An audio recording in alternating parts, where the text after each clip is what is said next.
Welcome to Manic Pixie Dream Channel with Keenan. I'm sitting here with my sister Maggie, and we're going to play Monster Loves You. Hi! So I have not played this game before. I didn't even know what it was until we played this. So we're going to see what this is. He's probably just going to wreck me. I'm totally going to wreck you. Yep. Okay. Alright. Take the mouse. And yeah, that's what I would click. There we go. Yeah, there we go. Alright. How may begin your story? How does it do? Okay. Long ago, deep in the forest, monsters called the whatever. You have to read the whole thing. Sorry, it was a weird word. That's right. Long ago, nestled in the heart of the forest was the monster village of Omen. You were born from slime that holds the memory of monsters known for actions and attitude, words and thoughts. Words and thoughts. Alright, you're going to be a thoughtful monster. You're not awake yet, but soon your first eye will open. Your simple dreams will give way to life itself. You dream of helping the sick and soothing the woeful, outsmarting everyone else, speaking true when others lie. Well, let's just help the sick, because that seems so interesting. Nice. I know. Your body is turning and twisting, growing solid in the middle of a great vat of green slime. It's time to be born. Well, Okay. I guess I don't have a choice. It's just like, okay. Be born. Click. You awaken in the searing season when the sun shines strongly overhead. Onward! Who says onward? I don't know. Your eye is open, your morsel just barely born. You float in the spawning vat. Dozens of other morsels are exploring, flailing, and stealing food from each other. Try to swim. Just float here a little longer. Now let's try to swim. Alright. Another morsel swims towards you. It opens its mouth to show a set of small, sharp teeth. It bites you. Aye! Swim away. What? This is intolerable. Stop that biting. Well, let's just tell it off. You pause, unable to believe that another morsel is trying to eat you. After a moment, you step out of it and start to move again. Resist it. Kill it. Unite other morsels to repel the attack. I feel like uniting is going to be better in the long run. You speak. Your words are simple, but some of the morsels understand you. They converge on the biter. This aggression will not stand. Really? I just told them to. Yep. But it's my only choice. So he's saying it to the monster with his army. Oh, I was like, why would I tell them to stop? Okay, your tiny slime flotilla frightens the bad morsel away. It retreats to the far end of the spawning vat. Patrol the vat and look for more trouble. Gosh, I am just on it. I am the police. Yes, you are. Splash, flutter, splish, squeak! Another morsel is too weak to swim properly. It's sinking toward the bottom of the spawning vat. Are we just gonna go Charles Darwin on them? Ignore it and swim on. Too bad, but these things happen. Oh no, that's terrible. Yeah, it's terrible. I'm patrolling. I might as well do something. Yes. You feel a deep sense of injustice at the smaller morsels' impending demise. If only you could do something about it. Do something about it! You swim to the morsel, determined to act. Get under the morsel and push it up. Try to think of something. Well, it sounds like I already did. Do it. Do it. As you push up, the morsel's dead weight forces you down. Oh no, your legs come to rest against the bottom of the spawning vat where they begin to squish. Keep pushing. You're not giving up. Well, that's my only option. Your feet are breaking up among the solid clumps on the floor of the vat. Uh-oh, time to give up. Still not giving up. I don't know. What are you doing? This guy seems pretty big. Maybe I should give up. But I don't want to give up. Then don't. And I'm not going to. Your legs are gone now, but you stretch your arms and body, changing your slimy shape to hold the other morsel up to the surface of the slime. Morsel? Out of danger? Yes. Yes. Don't grieve. It's logical. The need of any one monster are as important. Yeah. God, I'm a socialist. Your body dissolves as you push one last time. The other morsel breaks apart. As any other. Am I dead? I don't know. The two dissolving morsels reach for each other. They come together in a single mass, a new morsel. You two are and always will be one. Aw, hugs for life. You have grown too big. What? You've grown too big for the spawning vat. You must move on to the next stage of life and become a monsterling. Got any advice? No, don't grow up. I'll get some advice. You're going to get into some trouble, which is great. Exercise your bravery, cleverness, ferocity, kindness, and honesty. What kind of monster will you be? Indeed, to the brood cave and adventure. Let's go brooding. Do I just click? Yeah. Adventure! Choose your adventure. You want to eat a fox? What do you got? What's your adventure? This one. Someone looks like a can of paint. Big old Hamrag comes to the cave with a box full of metal cans. What's this? He says, it's drink or douse day. These cans are full of what the humans call soda pop. Soda Monsterlings drink soda pop? Bubbly liquid sugar, you bet. But they also like to see who can chug the most or endure the most exploding metal cans at once. Drink, show everyone your belly can hold the most soda. Douse, see how many exploding cans you can withstand. What? Douse. Alright. The other monsterlings go through the cans, picking out the bulging and dented ones. Climb into the big clay jar with the bad cans. Oh, okay. Do it! You hear shaking sounds, swoosh, swoosh, swoosh, and waka, waka, waka, and so on. and more cans are piled on top of you. Maybe this is a bad idea. Let me out. No, keep it up. It's time to blow things up. Blow things up. Blow things up. Yeah. Hiss, hiss, rattle, rattle, rattle, rattle, hiss. Cleverness got zeroed? Oh, because I'm not clever, because I just sat and exploded soda. Everything is shaking here. Somebody's kicking the jar. Too late to get out now. The next thing you know, Nash is dragging you behind her on a forest path. What happened? What? You can't seem to speak, but Nash sees you trying. She turns and you realize you're just a head and a part of a body. Ah! Nash says, we've been picking up pieces of you for hours. Ew! Oh my god, are you dead? No, I'm talking. Elder Hamrag says, you one little monsterling, now let's put you together your pieces and see if you heal. Wait, he doesn't know if a monsterling can heal from this? Uh-oh. Look, you just raised your claw. You're recovering. Doesn't that make you happy? Sure. Not really. I don't know, does it? Not really. Cause see, that was honest. Adventure! Let's do this one. Okay. You notice a line of ants marching in and out of the cave. They seem to be building an anthill. Ooh, That's adorable.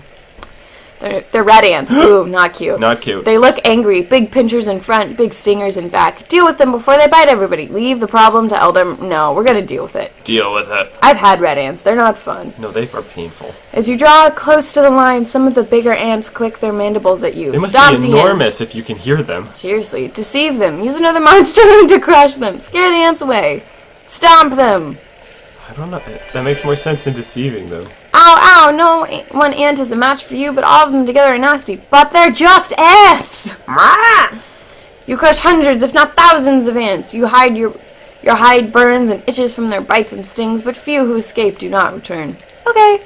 Kill. Done. I'm super brave and kinda dumb. Let's do this one. Dig in. Gobclaws pulls you into a side tunnel. There's something under there, she says, pointing to a huge pile of bat guano. Will you help me dig it out? Sure. Help Gobclaws dig in the guano. Yuck, that's poop. Refuse to dig in the poop. Alright. Do we want to dig in the poop or not? I mean, it's poop, but you're a monster? Right? That's my thought. But I feel like my cleverness is going to go down if I dig in the poop. Your cleverness is already zeroed. Great! Dig in the poop. Cleverness went up! Slumps her shoulder size and starts digging by herself. Oh, I said don't dig in the poop. Oh, yeah, you did. Oops. Sometime later you walk near the pile of poop and see that she's still digging. I feel kind of bad. Well, Do we ever find out if she finds something? I mean, she's digging in poop. I think that it's kind She's of her digging in poop. Yeah, I mean... Let's do the fox. Alright. A roly-poly fox stumbles into the brood cave, leans against a rock and coughs. It looks vaguely at you and the other monsterlings, showing no fear. Talk to the fox. Yeah. The fox says, hello, I'm talking. Cough. And it drools and spits. It's really sick. Help it escape alive. Slaughter, eat it. Mind your own business. Escape. Escape! Yeah, kindness. You went up 15 and 3. Nash reaches for Fox, but you slap her claws away and gently lift it into your arms. You carry the fox to Elder Marinus, who promises it'll be nursed back to health. Duh. I've healed a fox. What's this? I don't know. Kindness is... Yeah, okay, I know what kindness is. Woo, we're almost an adolescent. Woo! You're chatting with Godclaws and Blistry when a foul stench wafts in. Monsterlings all over the cave are shivering and holding their noses. Yuck, what is it? Is it the bat poop? It's Blotz! Godclaw says, someone gotta tell him. He stinks, but not the way monsters should. Blotz sees your group and makes his way over. Godclaws and Blisters retreat. Talk to Blotz about it. Gluck, he's a tower of stink. Get away. We're gonna talk to Blotz, because the poor dude probably doesn't know. You spread your claws in a friendly way, and Blotz sits next to you. Blotz pouts. Why'd they run away? Tell a small lie. He's fragile. Make up a clever story to help him. We're not gonna lie. So we're gonna make a clever story. Yeah, you know, like a fable. Yeah, we're gonna tell the fable. You begin to tell the story of the cleanest monster, a shining paragon of hygiene and delightful scent. You can almost hear the sounds of bathing. Blotz is enraptured by the story. Keep going. You end with, but I only made up the cleanest monster who is not you. You stink, Blotz. We need to wash you. And you do. I feel like that could have gotten better, but okay. I mean, this Problem guy's solved. only a few days old, less than a week. Yeah, that's fair. Let's do the giant mouth. Ma, ma, ma. Aldemarinus floats in a pool of cave water, puffing her body like a bulb weed. She points at something deep under the water. Will you get that for me, little one? But you can't swim. Who's Aldemarinus? I'm not going to ask that. Sure, you're not afraid. Plunge straight down. Figure out another way to get the thing out of the water. Tell her you could do it, but you don't feel like it. We're going to do that one. Yeah. You jump in and pull yourself along the bottom of the pool with your claws. You easily reach the object, which is a funny yellow rock. Return to the surface. Cleverness no longer zeroed. Woo! You roll it back to Marinus, who pats you on the head. Clever one. Well done. Okay. So you can't swim, but you just crawled your way in. Yeah, I'm genius. Ooh. You, Nash, and Blistry are wrestling near a big clay jar. You knock the jar off its ledge, and it breaks into 100 pieces. You catch Elder Marinus out of the corner of your eye. It was my fault, confess. Take the blame for your friends. Make good and repair it. I'll just repair it. You gather all the shards of clay and start sticking them together with slime, trying to do a good job. Marinus walks in and sees you working on the jar. Tell her what you did. I say, nothing happened. It just broke. And She smiles and says, it's alright, you did a reasonable job repairing it, but I'm glad you came clean. She pats you on the head before placing the jar back on the ledge. Alright. Last adventure. Yeah! Last adventure. No. Skull? Dear rat skull. I like Puddle. this. Skull seems scary. Or you can just say question. Okay. Elder Marinus leads you and some of the other monsterlings to a secluded grotto at the back of the cave. What's that up on the high on the wall? Oh, it's just bodies. It's a rusty iron cage. There's something inside it. Sticks and rocks, maybe? It's a collection of bones. Marinus says, this is a human skeleton. You can get it out of the cage. You may play with it. Oh, you could play with it. Yeah! Let's play with human bones. The cage rests on a ledge several monsterlings high and only one monsterling wide. They look rusted. The lock rusted away long ago, and frayed rope hangs from the bars. Climb the rope. Get help from a friend. Toss something up. Let's get help from a friend. Yeah. You ask Nash for a boost. She laughs and throws you up onto the ledge. You crack your head, but you're there. Oh. Get out the bones and play with them. Toss down the bones so everyone can play. Well, yeah. You're a socialist. I'm also a little kid. You let the other monsterlings in on the fun. Nash starts choking when she tries to eat some of the littlest bones. Slap Nash on the back. Dork. That did it. She spits out the little nodules and seems puzzled. I can crunch animal bones easy. How come human bones are so tough? Perhaps that is the lesson. Dun, dun. Oh, wait, I guess you get one more adventure. Oh. You wake up and find that you're no longer a little monsterling. You're growing up. Wow! Yeah! Elder Marinus calls the oldest monsterlings to gather in a group. You're one of the oldest ones now, so you should join them. She looks grave. Go. Yeah. Don't hide. Marinus shuffles down the long tunnel, turning this way and that among dozens of forking passages. Keep going. Fork passages. Marinus stops in a warm, humid chamber with a pit in the floor. She points to the pit, which seethes with thick mist. Jump right in. Wait for her to make you go. It sounds like you're gonna have to go no matter what. Yep. Just go. You'd fall and fall some more. And fall, and you're falling, and other monsterlings are falling. Yes, some of them are crying, and you can't see through the mist. Oh, man. Or is it fog? Maybe clouds. Maybe you shouldn't have done Moans and groans and whispering screams. Where is this? It must be somewhere. Land on smooth, flat stone. Despite the swirling vapor, the floor is dry as a bone. You hear other monsterlings breathing nearby. Some of them are still above you, still falling. Get out of the way! Try to cushion the fall. I'm just gonna get out of the way. Just get out of the way. You rejoin some of the monsterlings. I mean, you did fine. Yeah, I was fine. You rejoin some of the other monsterlings at the edge of the mist. There are more passages out of here than you can count. Some monsterlings begin to panic, while others look determined. You should take charge. Maybe someone should lead. Yeah, I'll just take charge. Yeah, just do it. The other monsterlings watch you, curious. Lead the way, personally. Slash the others to show them you're in charge. Help everyone work together. Lead the way or work together? I don't think you're just going to randomly attack them. No, that would be really fucked up.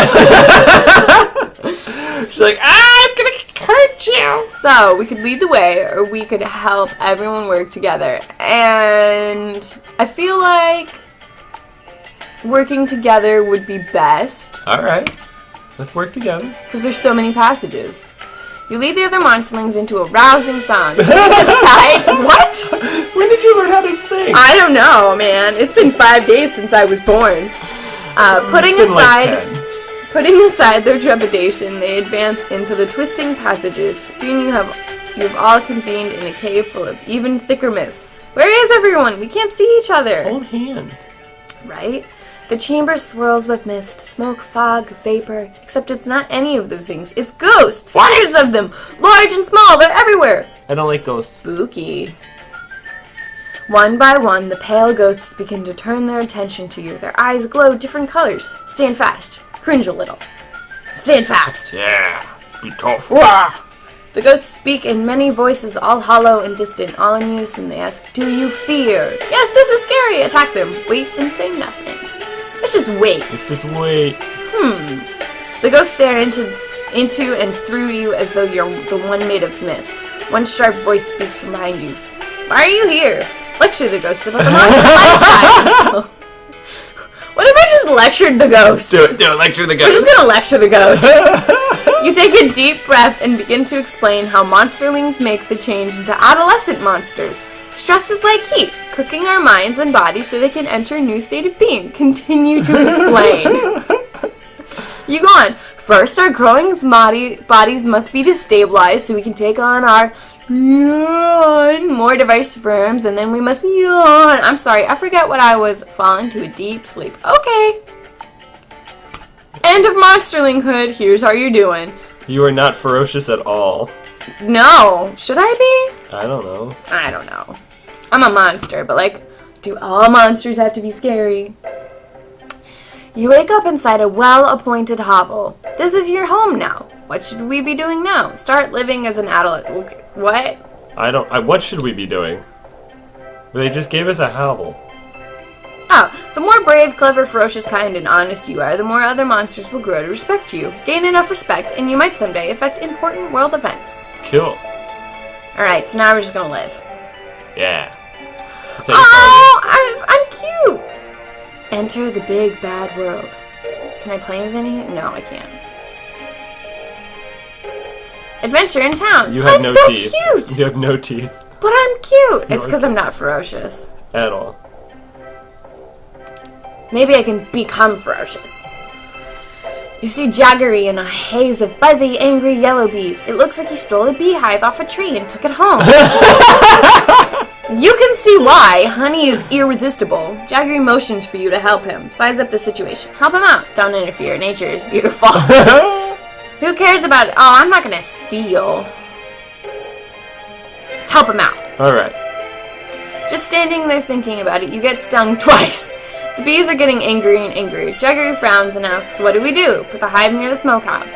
Wave them away with your arms. Put the hive near your garden. Smokehouse. Smokehouse. Use your brains.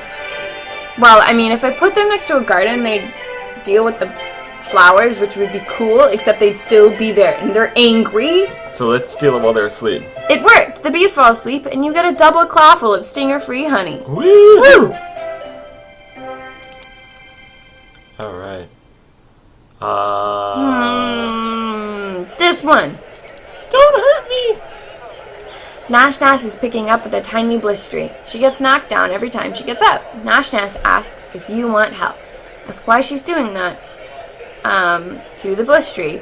Walk away. Nash Nash is insane. Help Nash Nash hurt blistery. Fight him, fight him, fight him. He's being a jerk, you should go beat him up. Alright. Without even a thanks, blistery runs away, leaving you and Nash Nash to tussle in the street. Do you push the attack? Yeah. Just go for it. I want you to go for it. Alright. Ferocity! Okay, now I think I'm done. Nash Nash is savage, but she's tired herself out, and you are in full energy. You beat Nash Nash to a pulp. Nash Nash pants. I'm... impressive. Spread I'm. Well, you know, you're monsters. It's cool. It's cool. Let's do the question one. Yeah. You're not sure exactly how, but the conversation in Portland Square has turned into a bragging contest. Suddenly, everyone looks at you, waiting. Let someone else go first. Boast of your courage. Refuse to boast. You're a good enough monster that you don't need to do that. You were pretty courageous in the cave. You could tell them all about it. Be like, hey, yeah, remember when I was that awesome with the ghosts? I want to gain respect, right? Yeah. You tell everyone how little meaning fear has for you, and as you speak, you feel just a little bit braver. Then Blistery asks, what about humans? What about humans? Blistery asks, what if you met a human in the forest? Just one. What would you do? Say that you'd run and hide. Brag that you'd walk right up to the human. Say that you hide, but watch the human in case it came close to Omen. Accurate. Blistery nods and everyone else agrees that this would be a good plan. Yeah! Humans, they're a little nervous. You know how to sing. Yeah! Gobclass has found a human artifact, a black circle. She shows it to you very carefully. Look, it has grooves on it. Take a closer look. Smash it with a rock. Try to suss out its purpose. I want to know what it is. Yeah. You'd hold on to the black circle, looking at it, tapping it with your claws, and tasting it with your tongue. Gobclass says, I already tried that. It must be a hat. Put it on your head. It's a human weapon. Get rid of it. It's a hat. It's a hat. The other monsters are impressed by the impromptu fashion show. Gobclass thanks you as she takes it back, her new hat, and waddles away. I thought it was a record. It probably was. I think it means you get to talk to a person. Click on the person. Yeah. You, Nash Nash, and Gobclass hide in a stand of prickly thorn bushes, watching human children run back to their bus.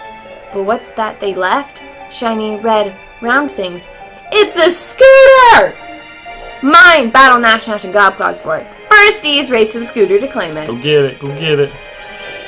You all charge out of the bushes only to trip over each other and land in a big pile of feathers, scales, and fur. Now what? Mine refuse to be defeated. Sharing is caring. Let Nash Nash win. Nash Nash. No!